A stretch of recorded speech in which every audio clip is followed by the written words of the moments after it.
So, good afternoon, everybody.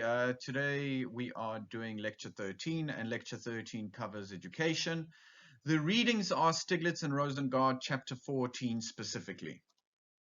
Specifically, we continue to look at the structure of education in the United States. Why is education publicly provided and publicly financed?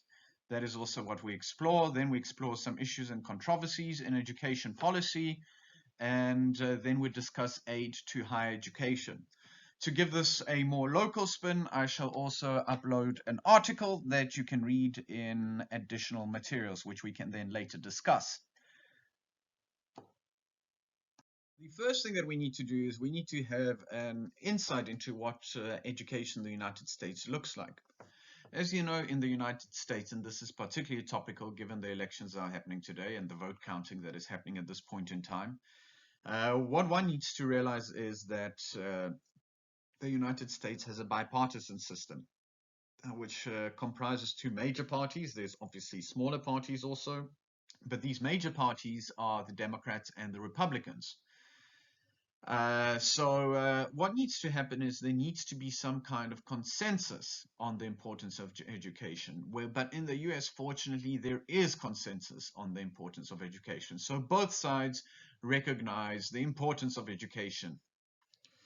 However, there are controversies and discussions around how best can we achieve high quality education, and what system or how should we manage a system so that there is equal access in terms of equality of opportunity, even to those that can't afford it. What is it that has driven this concern about education in the United States? Well, there is concern about a slowdown in productivity in the United States, which is essentially an economic issue then. So during the decades between World War II and the early 1970s, output per worker grew at a rate of 2.8% per year.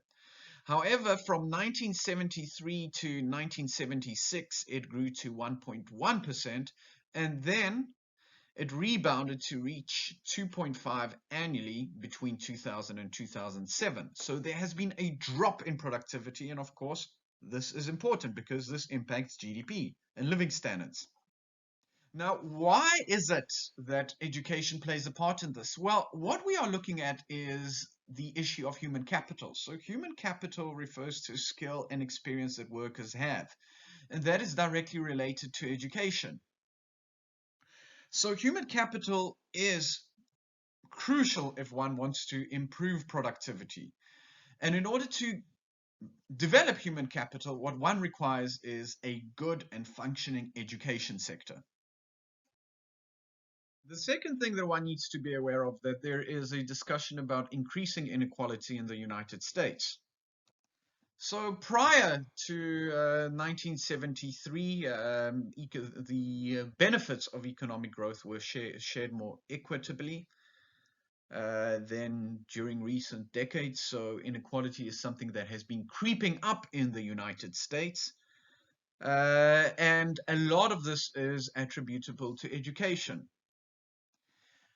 And potentially education also plays a role in this, because what happened is that the difference between the income of a college graduate and that a high school graduate increased enormously in the 1980s and beyond, as the market placed a much greater premium on skilled, educated workers. So the reason why this is worth mentioning, because this speaks directly to the issue of accessibility.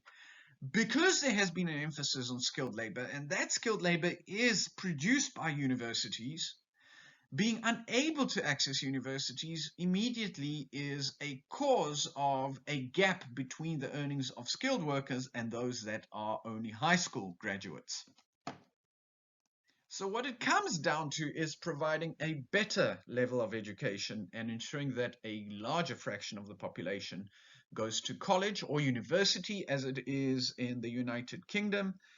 And this attendance at university can be seen as the development of human capital and a way of enhancing opportunities and reducing inequality, because that inequality arises due to the existence of skilled workers and unskilled workers. Thus, if there's more skilled people, obviously, then there is less inequality in a society. The US education system, is seen to as being one of the most impressive achievements of the United States. It is renowned throughout the world. Of course, you would have heard names such as Harvard, Princeton, and MIT. This is all in the United States. And if you look at the discipline of economics and finance, most of the seminal articles, in other words, important articles representing research, originates from the United States. Nevertheless, there have been questions raised about the nature of the system in the United States, and specifically the question that has been raised is that of accessibility, particularly in disadvantaged areas, which are in the inner cities and also impoverished rural areas. Some of the problems are that students in these areas, in other words, inner cities and also impoverished areas, let's call them disadvantaged areas, are not prepared for colleges and universities. So even if they can get in somehow, what happens is they can't make it through. So they don't acquire those skills, or at least the diploma that they need to have to show that they have been through the system. The result is that they are then deficient of skills, do not have the skills that they require, and as a result, they earn low wages and are forced to continue to live in these inner city areas. So what we see is a continuing cycle of poverty as a result. And the problem in this slide is that it's simply impossible to get out of the cycle of poverty without being able to acquire skills. Also, what has happened is that there's been other trends that have occurred, specifically certain economic trends, which have made it more difficult to go to university. So for example, what's happened is that the real wages of those that are poor have declined, whereas tuition fees have increased significantly. And this is one of the complaints about the US education system, that it is expensive. So hence, it is not easy for those that don't have money or that can't get credit to attend the system. As you can see, there's hurdles that are faced by those that are not as well off in terms of accessing education. So this suggests that we have a market failure. Let's start with elementary and secondary education. In other words, primary school and high school. And these two institutions are responsible for educating local communities, unlike universities, which also educate local communities, but also educate international students and those from other parts of the country. So how has it been funded? How has the elementary and secondary system been funded in the United States? Well, it is funded by three levels of authorities. We have local authorities, we have state authorities, and then the central government, which is the federal government in the United States. As you can see, what has been happening is that state funding and local funding has increased significantly. So has federal funding, but on the other hand, this increase has not been as rapid. Note that this is now in terms of millions of dollars, and obviously what we need to look at is what has the funding been per student or per university, because of course it is likely that a greater amount of people are now in both elementary and secondary education. So what I do caution here is that this might not be a fully accurate view. What has also happened is that states have been more active in setting certain minimum standards, so they've been more active in managing elementary and secondary education. So for example, what they do is they set the number of days that students must be in a school per year, the lowest age at which children may drop out of school, and the minimum education requirements for teachers employed in these public schools. There is a bit of a problem or a challenge that is associated with local control. In other words, communities controlling specific schools. What has happened is that those that are wealthier can spend more on education than most poor communities. So immediately you see that there is a gap that arises. Of course, funding translates, or should at least translate, into better schooling. So schools that are in rich areas or rich communities are likely to be better resourced, and hence to provide a better level of education. And just to demonstrate the enormity of the problem, or how much of a concern this might be, well, what we see is that rich districts can spend 3 or 3 times as much as those as spending in poor districts. So schools in wealthy communities or rich communities are not only better resourced, they are much better resourced. Furthermore, if you look at the breakdown of the pupil demographics or student demographics, what we find is that 90% of all elementary and secondary school students attend public schools.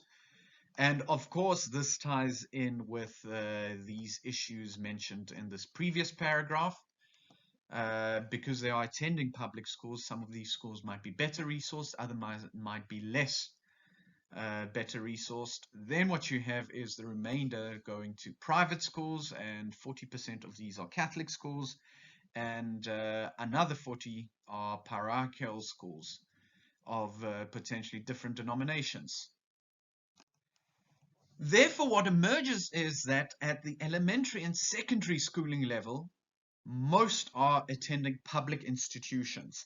This is a little bit different much different when we look at higher education. Specifically, about 40% of those that earn a bachelor's, master's, and doctoral degrees earn these at private institutions. And approximately 60% of first professional degrees are earned in private schools, for example, such as teachers or doctors for that matter. So as you can see, there is a shift away from attending public institutions to attending private institutions. Why is it that education is publicly financed and publicly provided, at least at the elementary and secondary levels? Well, what we must realize is that education is not a pure public good. So that's the first thing that we need to look at. As you can imagine, the cost of educating an additional child is far from zero. So this does not meet our criteria, or education does not meet our criteria for a pure public good. Although it might be a public good that is publicly provided, it is not a pure public good. Also, it is easy to exclude some from receiving education. Why? You simply don't let them into a school if they don't pay. So what we have is a market failure. In other words, it is possible that someone might not be able to attend school. And therefore, there is an argument that schooling should be free or should be heavily subsidized. Some of the arguments relate to externalities. So, for example, someone that cannot read or write might not be able to function well in society. Alternatively, somebody that can read and write will function in society much more smoothly and has better chances of finding employment. Of course, there's also private return, so it's not just a matter of being employed, gainfully employed, if you can read and write. It is a life skill that one requires. So the question that arises is, given the level of education that individuals would choose to undertake privately, if there were no government subsidies, what further increases in education generate any significant externality? Aside from teaching skills to people, such as reading and writing, which allows them to function smoothly in society, there's other externalities that are associated with attending school.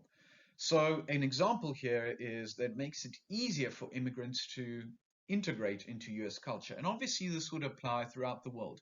Why? Because immigrant groups that attend schools within a specific community are exposed to that community, exposed to its culture, and then furthermore, what happens is that they gain skills which hopefully down the line will permit them or give them the opportunity to be gainfully employed in a given society. So what happens is that these benefits don't only accrue to individuals, but they accrue to an entire nation.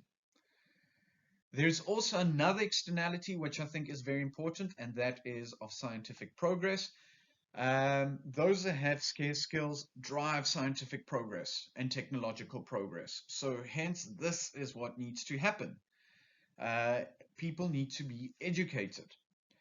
There are other reasons why people might not invest in education as much, as opposed to only positive externalities. Remember that positive externality accrues to society, but is not recognized in the individual. So that's by the individual. So that is going a few slides back. So what is it might happen? Well, what might happen is that there is a lack of access to funds to finance education. So private lenders might not be willing to lend money to finance education because banks and private financiers are then concerned about not getting repaid. And hence, those that cannot pay their own way in education are unable to access education unless they seek assistance from the government. And this is where the government steps in to provide a specific level of education, a certain level of public education, that it ideally is accessible to all. There is another market failure that also arises, and this can be attributed to information asymmetry, and specifically that investments in education are very risky. You do not really know what the payoff is going to be. So hence you invest, yet there might not be a payoff. And this could potentially be related to the field that you are studying. Some fields are more in demand by employers than others. What has also happened is that many students have taken on debt in order to go to universities and to go to study. And they've been unable to find employment that will allow them to pay off their debt. So they might attend a school and ultimately a university and study a certain degree, and these schools may not prepare them for a better paying job. And what happens is that they are then stuck in debt. They have a lot of debt. So therefore, education or an investment in education is risky because we don't know what the payoff is going to be. So here's an incentive to underinvest from an individual perspective. Then we have yet another aspect, and this also results in underinvestment in education. So who pays for children's education? Well, it is the parents. Most parents are altruistic, they have good intentions. So what they do is they pay for the child's education. However, not all parents are like that. Some might see it as bad as it sounds in terms of payoffs and in terms of money that could be used elsewhere. Again, if parents are not willing to pay, what will happen is that those children will not be able to access education. So hence, under a privately financed education system, the children of such parents might not receive a sufficient level of education. What this leads to, again, is a rationale for public support for primary and secondary education. And the argument here is distributional. There is a belief that children's access to education should not depend on their parents' financial ability or their sense of altruism. In other words, or their sense of a value system. So again, there is a case to be made from a distributional perspective for the role of government in providing public education. So what we presented on the previous slides are a number of arguments as to why government should intervene and provide financing for education. Specifically, these had to deal with closing the gap or wealth gap. These had to do with developing human capital, which is linked with scientific progress. One reason was also distributional by permitting or encouraging integration. What we also had is a discussion that looked at basic skills, bestowing basic skills to people and other externalities. So that is why there is a case for government intervention, government funding of education. So although there is a case, what we also need to be mindful is which support should be provided. And as you saw, there is local, state, and also federal support that is provided to the education system in the United States. But why do we have all these role players? Well, specifically these role players are local, state, and federal authorities. Federal, I reiterate, that is central government, because their priorities are different, and they might have different reasons or different capabilities in terms of addressing a number of market failures or externalities that arise. So, for example, the federal government can address distributional concerns only at national level, and hence that is why the federal government needs to intervene, because there are huge disparities between per capita incomes, not only across individuals but also across states. So hence one needs to look at the big picture.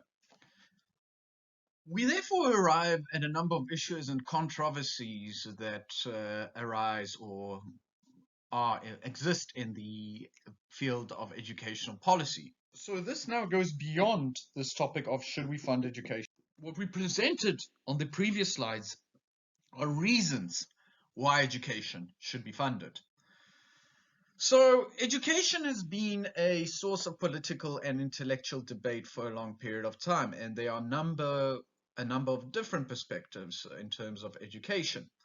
So what is the basic impact of education on students, how education should be produced and financed, and that is what we touched on, with there being an argument that education should be accessible, so that is point 2, and also whether the current system results in too much inequality.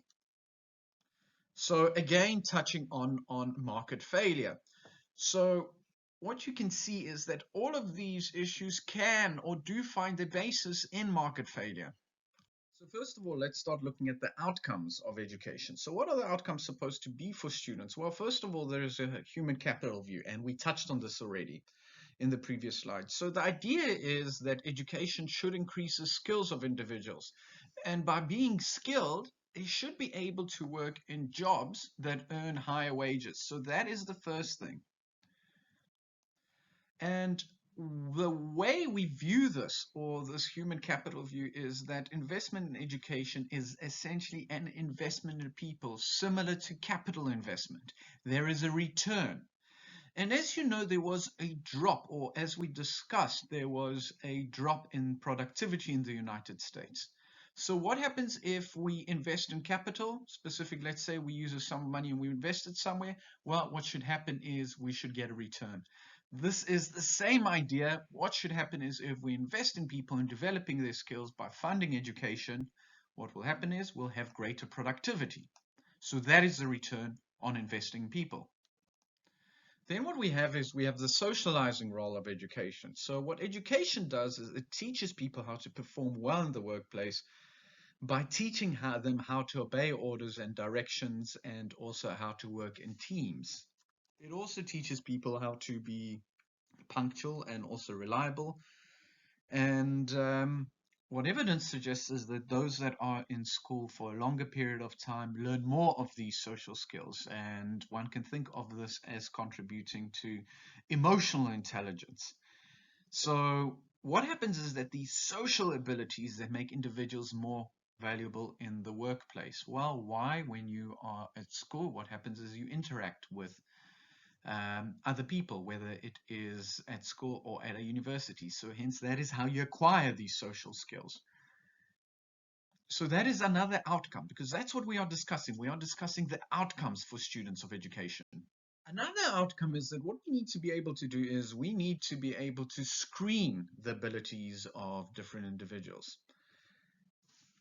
So this is also related to this idea of signaling. You undertake education so that you can signal your ability.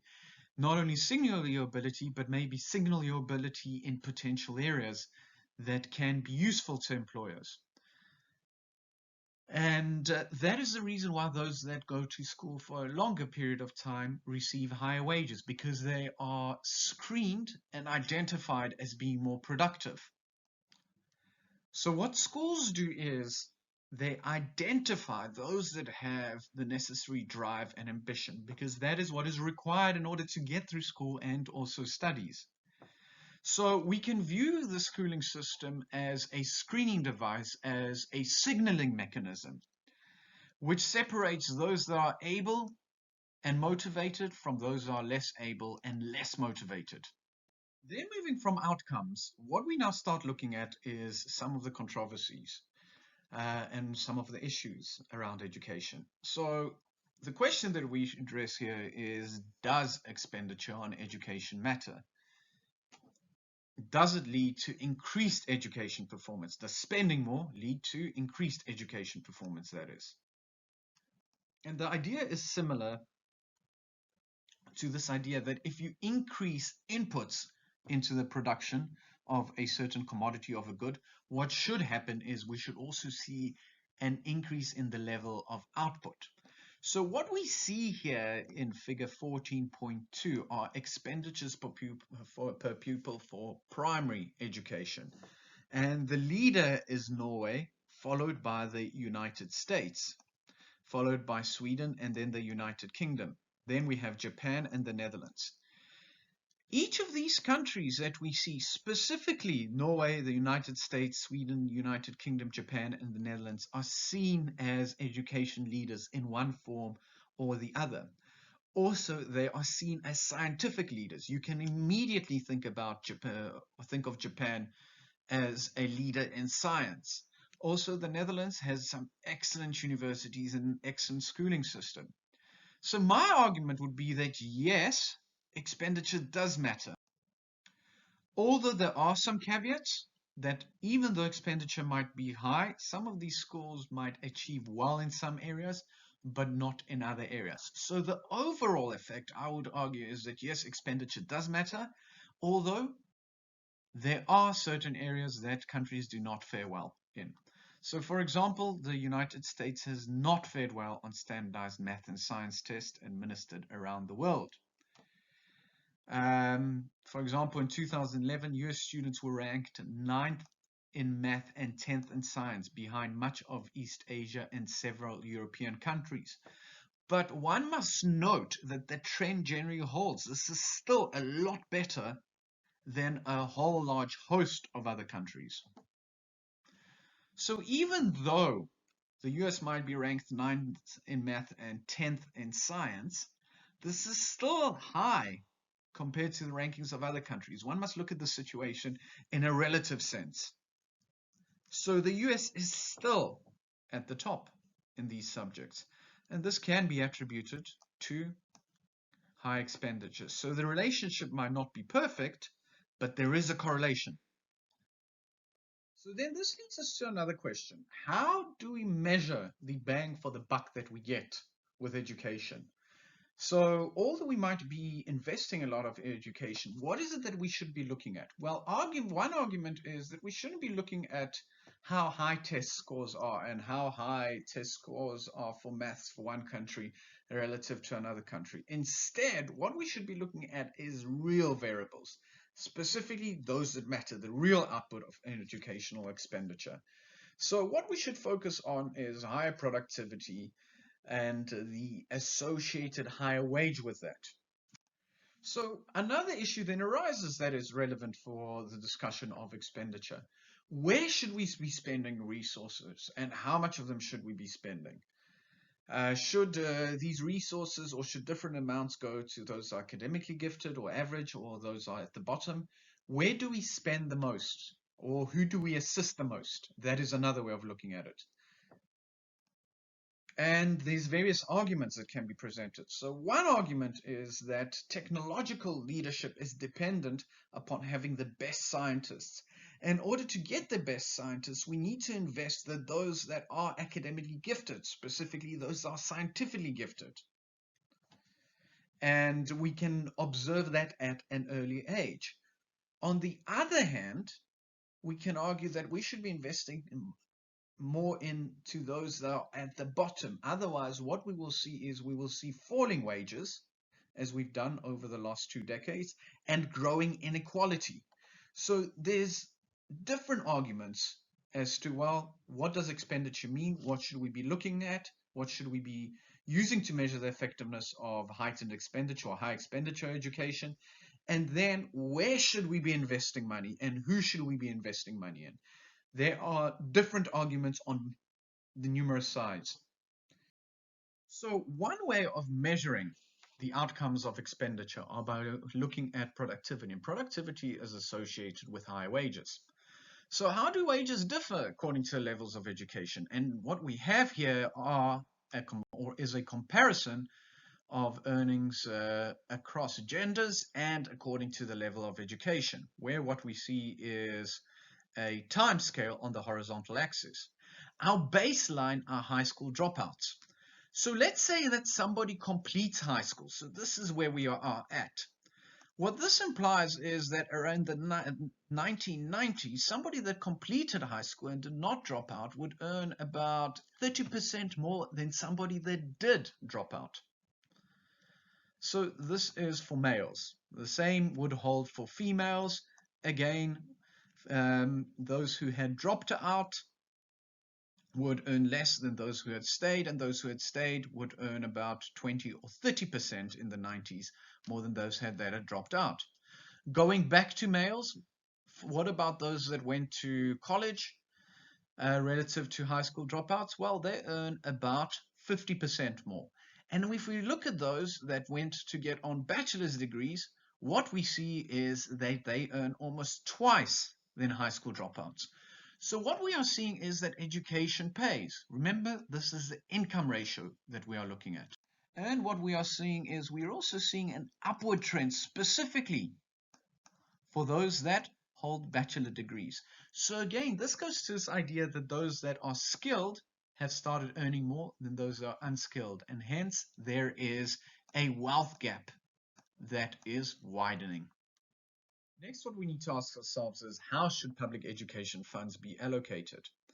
So every schooling district faces this problem. Where and how do we spend our budgets? So it can allocate more funds, for example, for special education or remedial education classes for those that are disadvantaged and are struggling at school. Or alternatively, what it can do is it can allocate funds to classes for the gifted in order to accelerate their development. Regardless of what happens is, as more funds are allocated to an individual, there is an increase in productivity. And that is how we measure the return to education, the increases in productivity.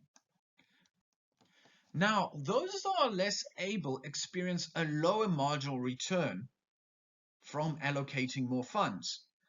So therefore, as more is allocated to the less able and less is allocated to the more able, what will happen is total output will fall.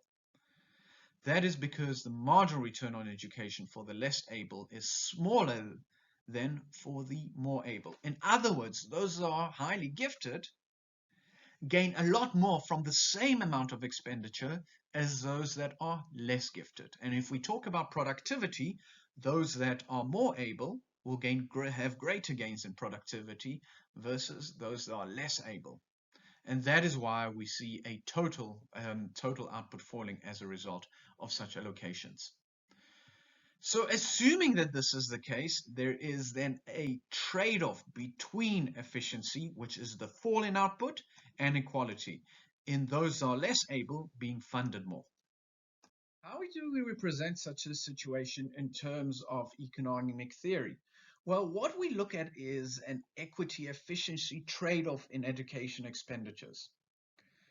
So what would happen is if the most was spent on those that are most abled, we would have output being at a maximum. But this would correspond to lower levels of equality. Now, let's say we spend on those that are less able. So we spend an equal amount on those that are less abled and those that are highly abled in terms of education and intelligence and ability. So what we see then is a reduction in efficiency, and we translate this reduction in efficiency as a reduction in the amount of output that is produced. Why? Because resources are being shifted to those that have a lower marginal return to education. What we can then do is we can even spend less on those that are able, and we can spend even more on those that are less abled. The idea here is to equalize output.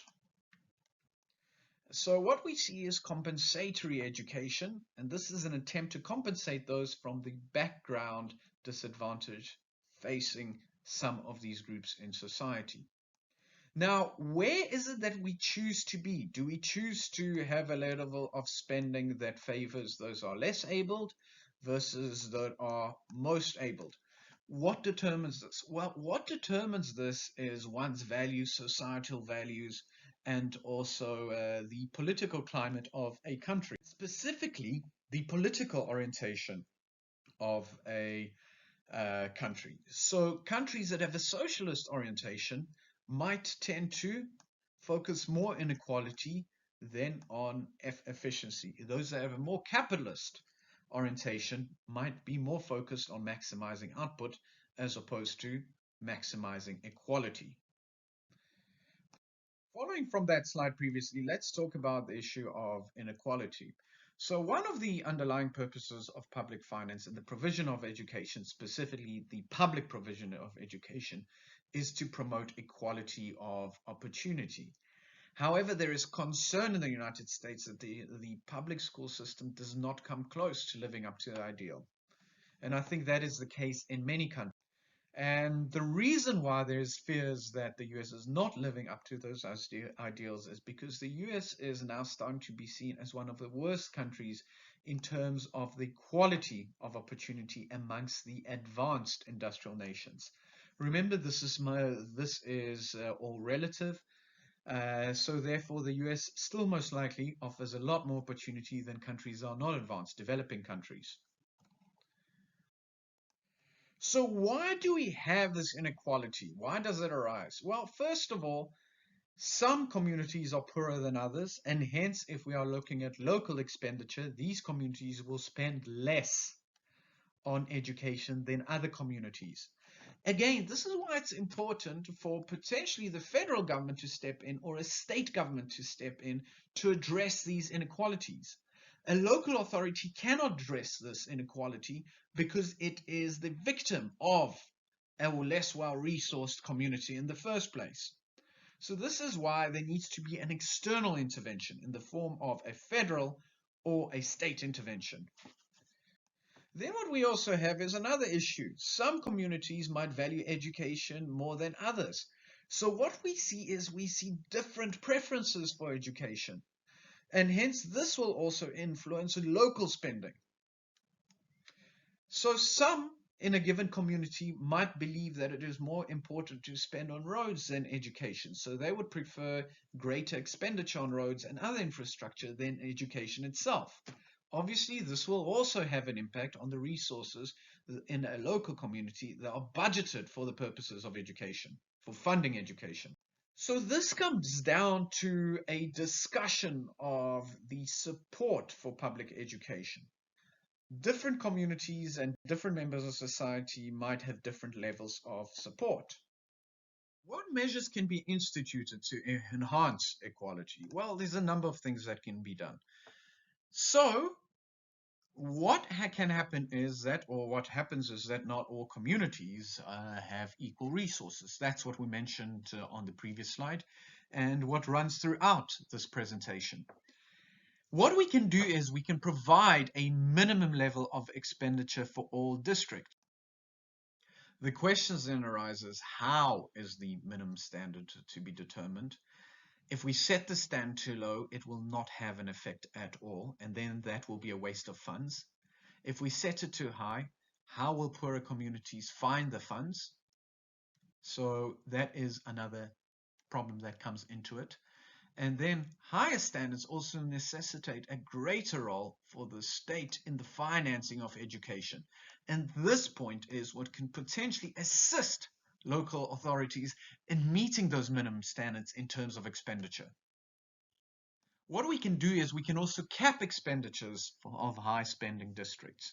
So what several states have done is they've put caps on the levels of expenditures and therefore attaining equality not only by raising the minimum level, but also by lowering the maximum level. Remember at the beginning of the slide, of this lecture, we assumed that the more resources go into a specific level of into education, the more productive individuals will be and the higher the level of output, and therefore also the higher the wages. Well, one way is to limit the amount of education by limiting expenditure. So this is the approach that is taken. So the idea is to bring those up that are at the bottom and prevent those that are at the top from rising up too high. What we also have is federal and state financial assistance to low-income communities with large numbers of disadvantaged people. So this is one potential measure that could be used to provide a minimum level of expenditure for all districts, specifically assistance from the state and also assistance from the federal government. So we arrive at the final part of this lecture, and what emerges is that government has a role in funding education so that students have the financial resources to go on to college. And how can this be achieved? Remember, this is generalizable. Although this is a United States textbook, the idea is the same. These policies or variants of can be implemented in other countries. So firstly, what states do is they greatly subsidize higher education, typically charging tuitions in their public colleges and universities are a fraction of the total cost. So the government covers the cost of your education, so you don't pay the full cost. That is the first point. Second of all, federal government can also provide grants to students who meet eligibility criteria based on financial need. So, for example, in South Africa, there is a program where those below a certain level of income or from families that have or households that have a level of income that is lower than a specific threshold receive free education. The same idea could be instituted elsewhere, that either there is some kind of subsidy for those that do not come from households that are wealthy and are below a certain threshold. Or what we can do is we can provide grants. And that is what happens in the United States. Also, the federal government can, or the government in general, can sponsor loan programs for higher education. So the way this would work is that government would assume the risk that is taken on by issuing a loan to a student, by the institution making a loan. And by assuming that risk, these loans can then be made at a lower interest rate. This can be done either directly through government or through private institutions where the government steps in and acts to remove some of the risk that is associated with extending a loan. So those that take out these loans receive loans that do not charge a high interest over time. There are also work-study programs during which time you work, but you also study. What might happen is that part of your income might be subsidized for the time that you're not working, and instead are you studying. And also what might happen is, or what can be instituted, is that there are tax deductions and credits that you get for attending a college, school, or a university. In other words, you are taxed on a lower amount. You pay less taxes. Alternatively, you get a small lump sum payment that would be a tax credit for attending an educational institution. How effective have these programs been? So this is a quick assessment. Well, the observations are that as higher education continues to increase, while both state aid for education and the median household income continue to decline, student loan debt has grown dramatically. And this is because higher education institutions now need to find another source of funding. And what is that source of funding? Well, that source of funding is student fees. So students bear the brunt of declining state aid. And what has happened is that this trend has persisted throughout the Great Recession, so that's 2007, 2008, despite there being reductions in other types of consumer debt. So student debt is not falling. At the end of 2012, it was $1 trillion, so you can see the enormity of this debt. That is a big figure there. Unlike most other types of consumer debt, student loans are extremely hard to pay off. Why? And the reason why is that when one starts, usually you don't earn a lot. So you're not able to pay off this loan immediately. It takes time to pay it off. And usually what has to happen is that you work for a specific period of time so that your salary increases to a level where you can comfortably pay it off. The market failure, you could say that is what it is, that if these trends continue of increasing higher education costs and falling state aid, what will happen is that young Americans will face increasing debts to finance their education. So the education debt will grow, the student debt will grow. And this could have potentially severe macroeconomic consequences. It could, for example, discourage some people from going to study. It also means that instead of money being spent supporting businesses by purchasing their products, money is being spent on servicing student loan debt. So those are the two examples of severe macroeconomic consequences resulting from high levels of debt. And an example that is very similar to what I just stated is cited here. And thank you. That concludes our lecture for today.